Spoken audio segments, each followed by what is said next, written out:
Hi, good to see you. Yeah, we saw each other at the picnic. Good to see you. Yeah, nice to see you.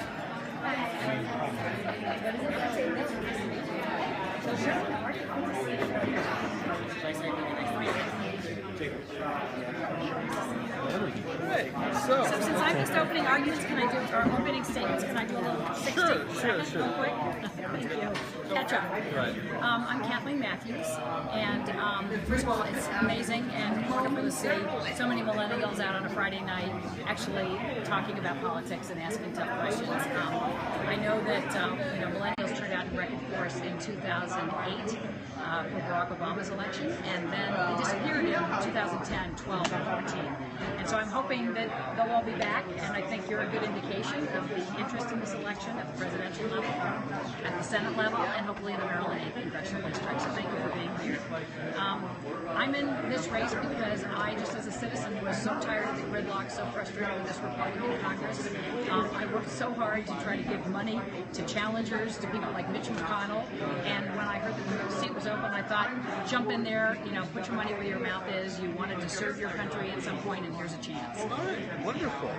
So to start with, the first question we have here is, what would you do to build on / improve the Affordable Care Act, and how would you do it in a hostile Republican? So, the many votes to repeal it have been not what the scenario was. The scenario was you get the best bill you can, and then you start to make it better. And so we've got to shift, I think, the conversation away from the repeal to how many people, district by district, in the House of Representatives are now covered that didn't have coverage before. Because the people who are covered do not want to give up their coverage. And I would be in Hillary Clinton's camp that while it may be ideal to have a Medicare for all system, that was never going to pass. We're not going to get there now. So what we have to do is try to focus on what are the improvements that can be made. And those improvements should, number one, bring more people into the system, because the more people you have in the system, the more leverage you have in terms of costs. Number two, the more leverage you have in terms of pharmaceutical costs and being able to leverage buying power the way you do with Medicare right now. And so we've got to bring more people into that system. I think we should be looking at Massachusetts, which is a state that under Mitt Romney, ironically, passed the an Affordable Health Care Act very similar to this one. And what they've been doing ever since is working to try to find the efficiencies in the system to bring costs down, so that customers are paying less for good and better services, but also hospitals are not taking on huge amounts of debt and the kind of things that would handicap their ability to provide services at the level. And that's what I would focus on. So shifting gears to foreign policy, do you support the Iran deal? And if so, what would you do to stop any Republican attempts to sabotage it? So the Iran deal was unveiled as I was just jumping into this race. I approached it the way I approach every issue, which is as a reporter. As a reporter, what you do is you go out and you talk to as many people as possible, all sides of an issue. You get all the points of view and you bring them together and you try to make the best judgment in terms of telling your story. And that's what I did in this process. I went and I talked to the folks from APAC, and I heard what their concerns were with this. I talked to the people at J Street who were supportive of this, and I heard why they thought that it was going to be a good bill. I talked to as many members of Congress as I know, and I had asked them what their thought process was, and on and on this deal. I talked to people in the Muslim American community who worked with me and were also part of the Montgomery County Muslim American Council, and I asked them about their point of view on it. I also asked about Christians who are invested in the Middle East and the process there, because they're very invested in trying to create a two-state solution in Israel. And I talked to them. And the end result was I supported the bill. I believe that the Iranians are not to be trusted, so I am, mistrust and verify is where I landed. I believe that we have an opportunity with people like Ben Cardin, who was against the bill, to be sort of the hawks on watching to make sure that they are following this agreement the way they should, and that we have the ability to do snapbacks if they're not.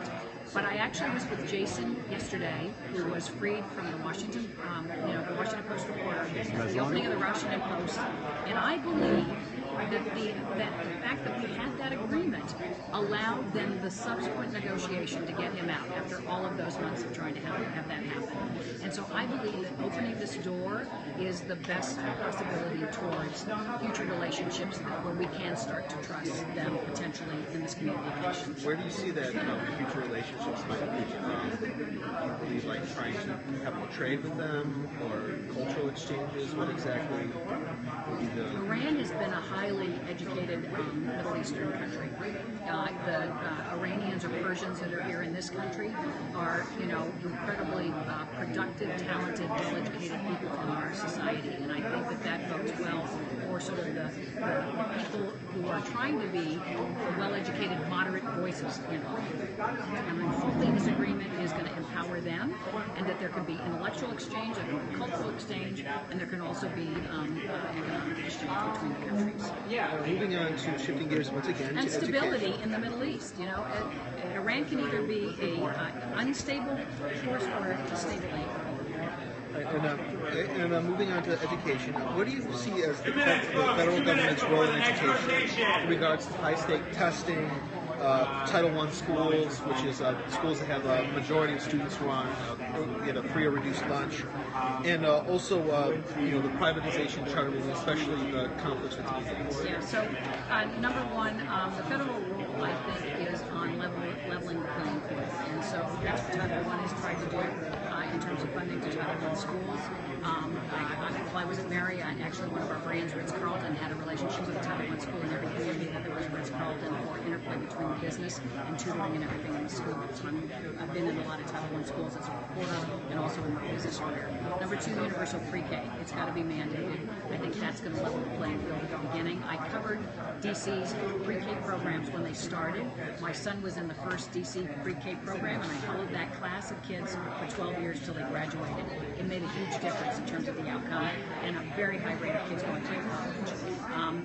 Number two, I think community colleges are the way that the federal government can play. I don't think that community colleges can be free for all. I don't think we can afford it.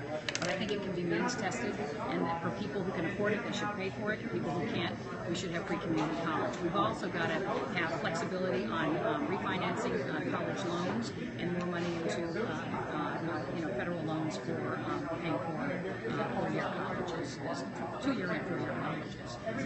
And then I think that there's a big federal role in English as a second language, and that's where there is funding to schools. And here in Montgomery County, the largest cohort in K through 4th grade is Spanish speaking, and that's a strain on teachers and schools where they have cuts. And so we've got to make sure the federal government helps with English as a second language, and also programs for youth with developmental disabilities where you need more teacher ratio. I'm not for vouchers, and I'm not for public funding for private schools. We've got to make sure that we do a good job in our public schools. And, all right, folks, we're ready to do our next rotation. Candidates, please advance the table. And better relationships with business. Business needs